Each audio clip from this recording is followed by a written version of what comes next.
kanan ke kiri. Hike ke kiri. Hike-nya. Iya. Perbaikan.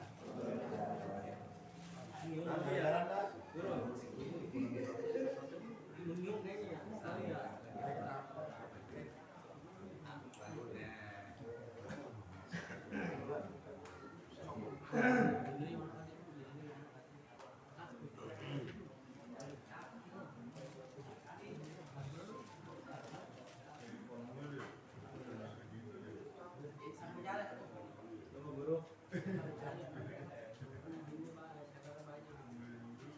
Assalamualaikum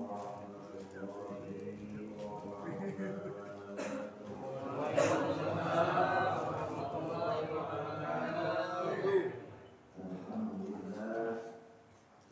Alhamdulillahilladzi amara bil-tafaqqih fid-din. Allahumma shalli wa sallim wa barik ala sayyidina Muhammadin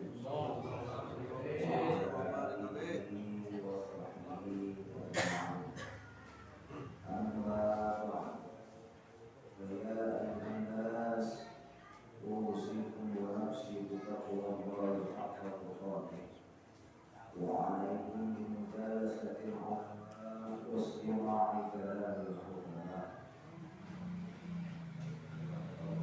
اللهم صل وسلم وبارك عليه وعلى الله مولانا على من بالهدى جاءنا ومن بالحق أولانا شفيع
yang naik dari bumi menuju langit adalah ikhlas. Taufik sebagaimana yang sudah dikaji semalam bahwa yang namanya taufik adalah khalqu idhar ta'at fil aql. Allah menciptakan kemampuan untuk seorang hamba agar dia bisa melaksanakan kemampuan. Ketika Allah Subhanahu wa taala memberikan kita kekuasaannya sehingga kita bisa melaksanakan taat, maka itu kita berarti diberikan taufik oleh Allah Subhanahu wa taala. Oleh karena itu sudah sepatutnya kita itu selalu meminta kepada Allah agar selalu ditambah taufiknya. Karena banyak orang yang mengatakan saya belum dapat hidayah. Ketika nggak ngaji, dia bilang belum dapat hidayah. Ketika dia tidak sholat, dia berkata belum dapat hidayah. Yang padahal hidayah adalah satu jalan yang bisa menuju kepada kebahagiaan yang abadi, yaitu agama Islam. Ketika kita sekarang memeluk agama Islam, mengimani bahwa Allah adalah satu zat Tuhan yang wajib kita sembah, kita beriman kepada Allah, kita masuk agama Islam, baik secara turunan ataupun kita mengucapkan syahadat, maka itu semua dikatakan kita sudah mendapatkan hidayah. Orang yang Islam pasti mendapatkan hidayah. Tapi orang yang non muslim maka dia tidak dikatakan mendapatkan hidayah. Jadi jikalau kita sekarang mengatakan saya belum dapat hidayah, maka itu sama saja kita mengatakan diri kita bukan Islam. Maka jangan sekali-kali kita mengatakan saya belum dapat hidayah. Padahal nikmat yang terbesar adalah hidayah dari Allah Subhanahu wa taala dengan memeluk agama Islam. Ketika sekarang Allah Subhanahu wa taala mentakdirkan kita memeluk agama Islam, maka otomatis Allah ciptakan taufiknya buat kita. Karena orang non-muslim tidak akan menerima taufik. Jelas sampai di sini kira-kira? Jadi kalau misal kita mau rada keren dikit, maka kalau bisa sih wabillahi taufik wal hidayah atau wabillahi hidayah wa taufik. Kita kan biasa gitu. Wabillahi taufik wal hidayah. Berarti kalau gitu caranya kayak gini, ini logika aja dulu. Ini kita belajar mantek dulu. Wabillahi taufik wal hidayah, bahasa ini. Taufik kalau misal kita bilang pertolongan, hidayah penunjuk misalnya. Berarti kita itu ditolong dulu baru ditunjukin, kan lucu. Jelas nggak kira-kira? Jadi logikanya gini. Cing Haji Sonit nyemplung ke empang, jebur basah. Kita angkat, kita tolongin, terus kita ngomong, kan udah dibilang di situ ada empang, kapan ngomongnya? Lucu nggak kira-kira? Tapi kalau misal sekarang hidayah dulu baru apa? Taufik baru keren. Karena ditunjukin dulu, Cing Haji hati-hati, jangan lampau aja bawa si jambur, bahaya. Motor tua sih motor tua. Kalau lempeng aja bahaya. Kenapa? Belok. Kalau lempeng mata sama orang.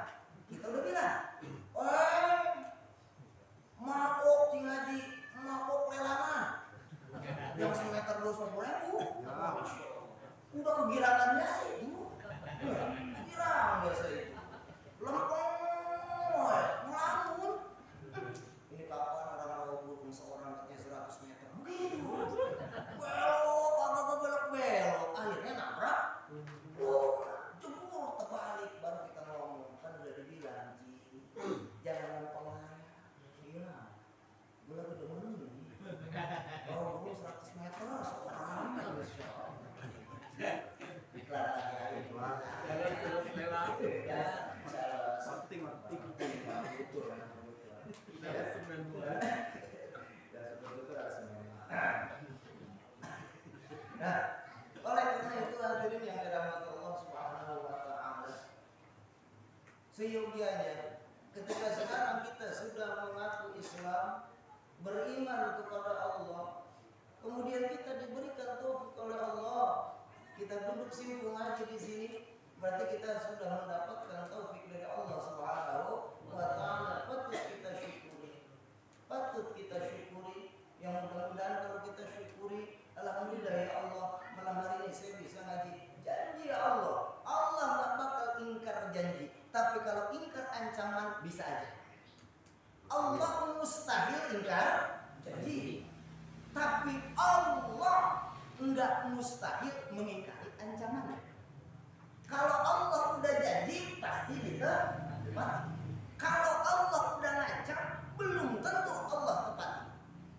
Karena bisa jadi Allah maafin akhirnya enggak jadi mendapatkan ancaman. Tapi kalau Allah udah janji pasti akan Allah tepati. Kata Allah, la in syakartum la azidannakum. Kalau misal kita syukuri, maka Allah akan tambah. Mudah-mudahan dengan kita tambah syukur dengan nikmat taufik dan hidayah ini, semoga kita ngaji makin kuat diri kita.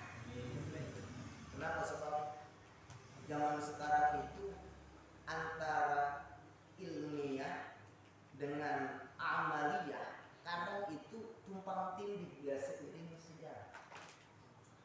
Ada yang mengedepankan ilmiah tapi amaliyahnya nggak ada. Ada yang mengedepankan amaliyah tapi nggak pakai ilmu. Ada juga yang nggak ngamal, yang nggak punya ilmu. Ini parah. Belum. Ini Haji Nasir contohnya. Makanya jangan sampai kita itu kehilangan agama dari diri kita. Jangan sampai agama itu hilang dari diri kita. Karena kalau agama hilang dari diri kita, maka itu sudah menjadi alamat kita akan celaka di dunia dan di akhirat. Maka di dalam kitab Fathur Rabbani, ini karya Syekh Abdul Qadir Al-Jilani, Fathur Rabbani, di situ ada keterangan seorang wali kutub, ya, wali kutub Al-Bazi namanya, beliau mengatakan hilangnya agama dari diri seseorang itu karena 4 perkara. Hilangnya agama dari diri seseorang karena 4 perkara. Yang pertama, kalian tidak mengamalkan ilmu yang kalian ketahui. Itu bisa menjadi penyebab agama di diri kita akan kita nggak pernah mau ngamalin atas ilmu yang telah Allah berikan. Kita udah tahu tapi nggak mau. Kita tahu pahala sodako itu besar, tapi kita nggak mau ngamalin. Malah mikirnya seperempatnya terada.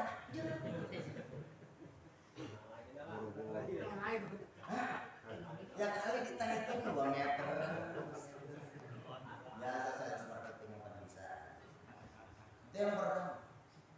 Kalian tidak mengamalkan ilmu yang telah kalian ketahui. Yang kedua, kalian mengamalkan sesuatu. Kalian mengamalkan ibadah, kalian mengamalkan ajaran yang tidak kalian ketahui ilmu. Duduk, tapi nggak tahu ilmunya, maka sedikit demi sedikit agama akan hilang. Ya kayak contoh ini contoh satu. Ini contoh kecil. Kita nggak tahu kayak gini contohnya. Ini saya mau nanya. Pernah ada istilah fida itu atau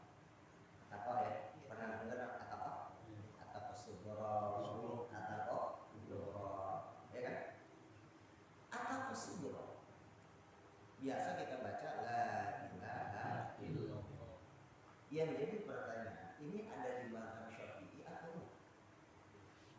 Di mazhab Syafi'i itu enggak ada. Jelas ya?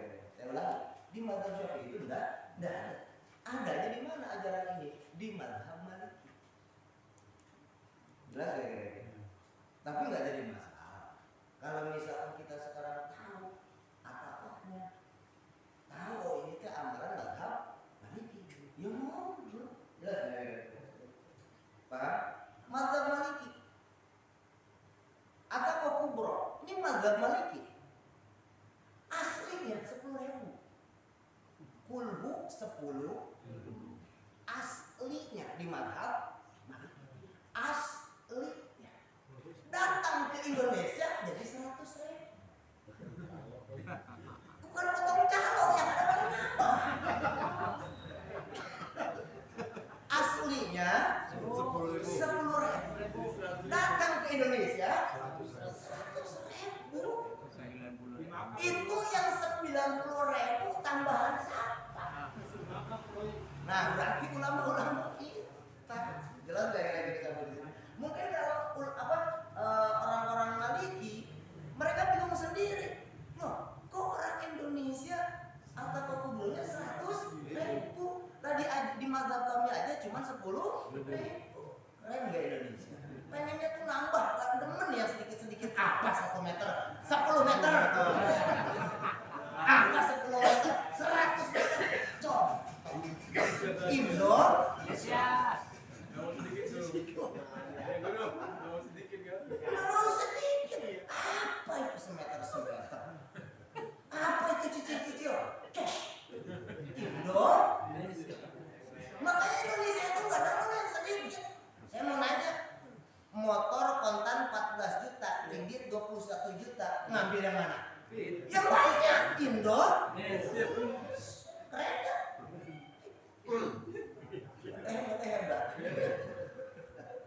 Hebat. Salah semangat masalah. Ya terserah saya diajak. Yang penting benar. Tiga. Yang ketiga, kalian tidak belajar sesuatu yang tidak kalian sehingga kalian tetap menjadi bodoh. Udah enggak,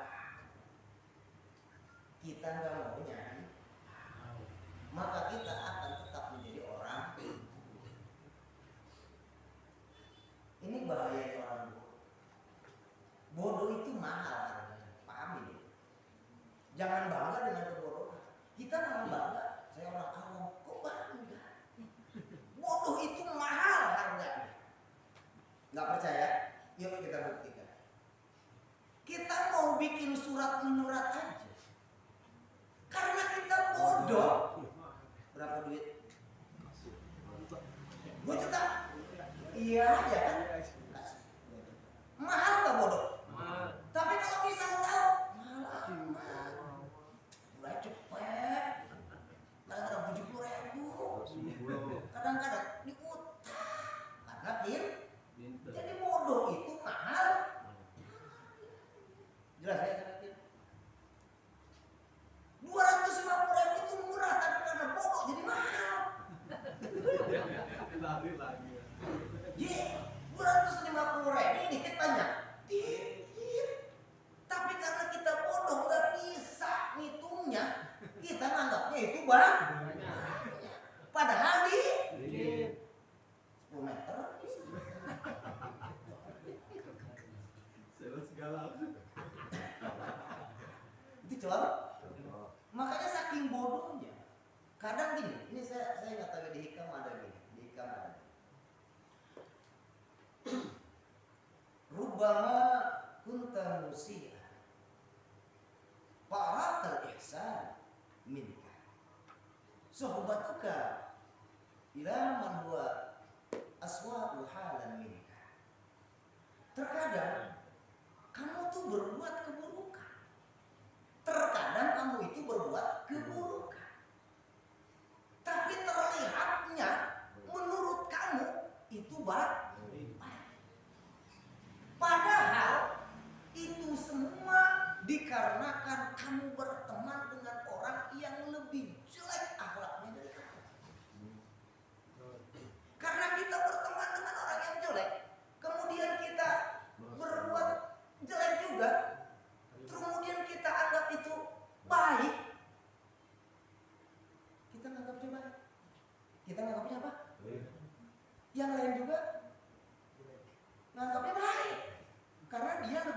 buruk dari jelas kayak gitu. Ini contoh dulu. Kita ngaji nggak? Beres ngaji, ngelihat yang nggak ngaji, dengan gua, nyadar juga, daripada dia, jelas kayak kira-kira. Itu semua karena kita berteman dengan orang yang lebih buruk akhlaknya dari kita. Jelas sampai di sini kira-kira. Jadi coba kalau kita berteman dengan akhlak orang yang lebih tinggi akhlaknya dari kita, lebih bagus dari kita, nggak mungkin kita menyukai. Jelas ya? Paham sampai di sini? Makanya oleh karena itu berbuat kebaikan itu harus hati-hati. Jangan pernah kita merasa diri paling hebat. Jelas sampai di sini. Kemudian juga jangan sesekali kita itu berteman dengan orang yang bodoh. Karena ketika kita berteman dengan orang bodoh, hakikatnya kita itu bukan kita. Kita malah tambah bodoh. Orang bodoh ngomongnya begini, ngomong orang bodoh lagi. Kata orang bodoh, bener ente. Ngomong sama orang bodoh, kata orang bodoh, bener ente. Tuh, bagus kan? Contoh. Mendingan gua nggak ngaji juga, nggak ngomongin orang. Kata temennya, bener ente. Nah orang bodoh. Jelas kira-kira? Paham nggak sampai di sini kira-kira? Jadi sesama orang bodoh, dia nganggap ucapan dia itu baik. Padahal itu adalah jelek. Rupama kunta musian. Kata Syekh Iskandari, Ibnu Athaillah. Kamu terkadang berbuat keburukan, tapi kamu menganggapnya kebaikan. Karena kamu berteman dengan orang yang lebih buruk akhlaknya daripada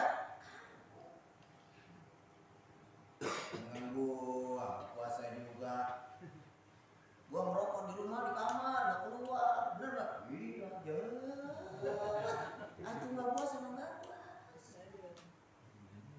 Mendingan gua, kalau enggak ngomongin enggak, bener ya enggak.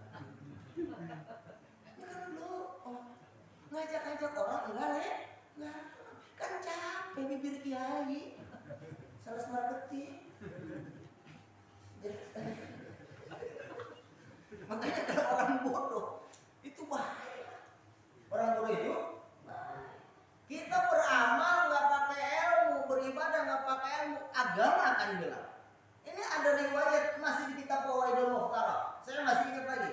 Insya Allah riwayat ini saya masih ingat di kitab Fawaidul Mukhtarah. Kalau nggak salah di kitabnya di halaman 14-an. Di dalam kitab Fawaidul Mukhtarah itu dikatakan ada satu riwayat, ada seseorang yang ahli ibadah. Ahli apa? Ibadah. Ahli subuh berjamaah, ngaji, rajin, tapi nggak mau kawin. Soleh. Contohnya, ya muda sih, Yasin lah. Ya kita kasih nama aja dulu.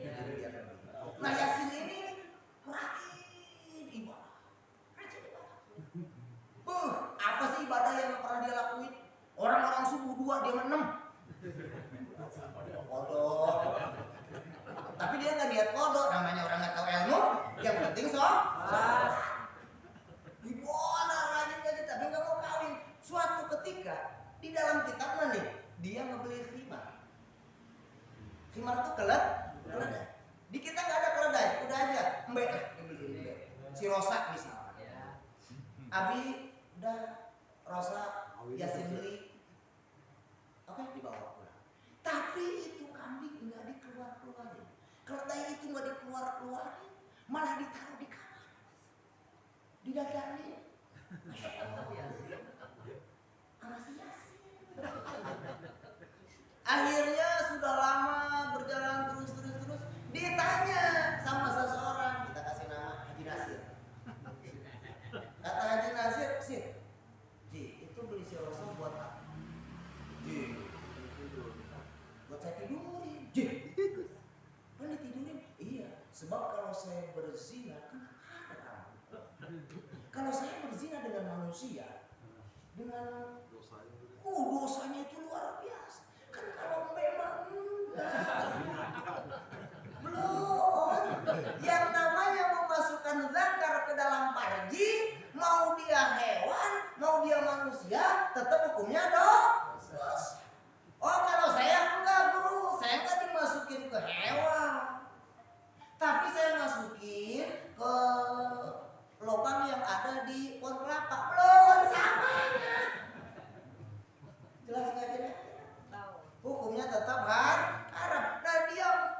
disangka sama dia itu nggak termasuk jin, padahal itu jin.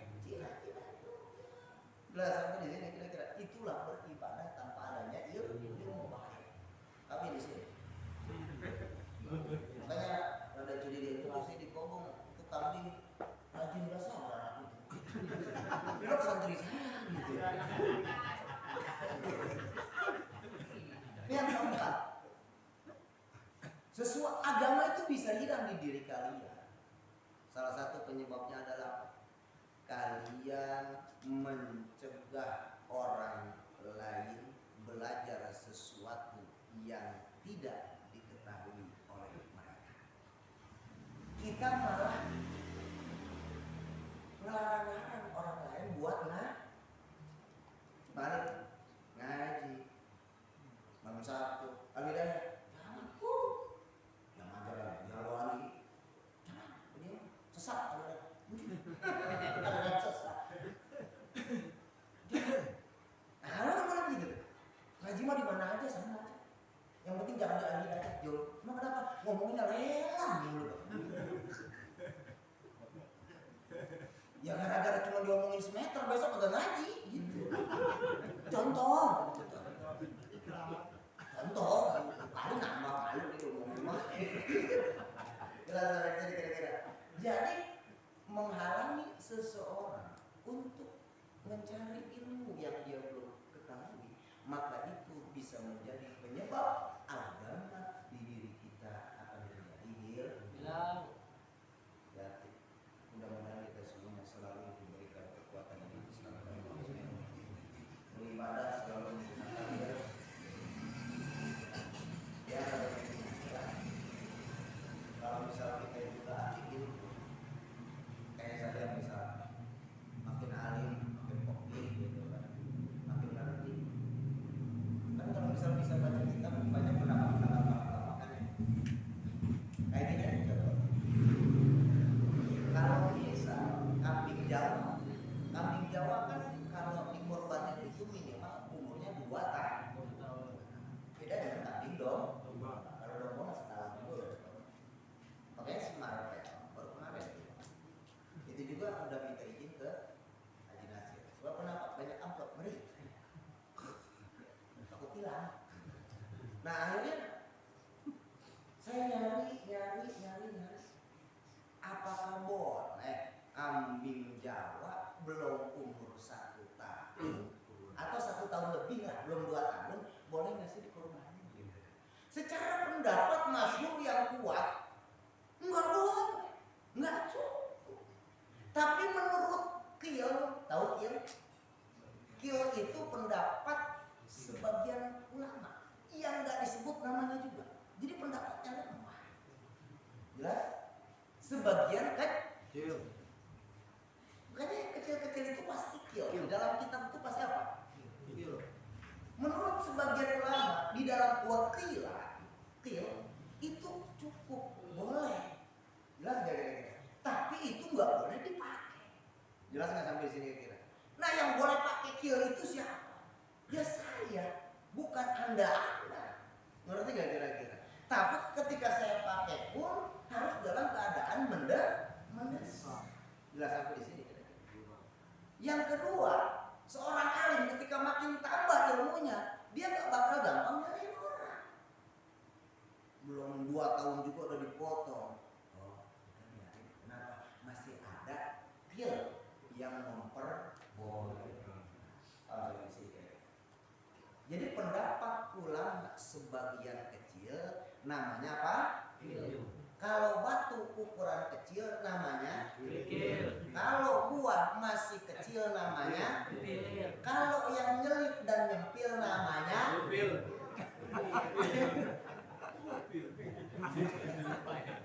Jadi yang kecil-kecil itu il-il aja belakangnya. Beda aja dong sini penjawabannya bukannya Ya, bayarnya malah dibayar dia malah upil. Ini sapi. Berarti sapi kasih jahe. Itu paham sampai di sini kira-kira. Jadi sekali lagi kita Ketika kita berbuat keburukan, kemudian kita anggap itu sebuah kebaikan. Ingat kata Imam Ibnu Athaillah, bisa jadi karena kamu berteman dengan orang yang lebih buruk akhlaknya daripada kamu. Pesan Ibnu Athaillah, satu, jangan merasa orang paling suci, jangan merasa orang paling benar, jangan merasa orang yang paling rajin ibadah. Pesan kedua, jangan berteman dengan orang bodoh. Ketika kamu diiyakan oleh orang bodoh, kemudian kamu bangga, berarti kamu sama bodohnya. Jelaskan di sini. Karena itu orang-orang yang hadir di sini saya doakan mudah-mudahan dijadikan oleh Allah Subhanahu wa taala dan turunan-turunannya menjadi orang yang alim, orang yang mengerti hukum agama, yang insyaallah sesuai dengan Rasulullah sallallahu alaihi wasallam. Siapa saja orang yang bertafaqquh fiddin, maka insyaallah Allah takdirkan dia menjadi ahli baik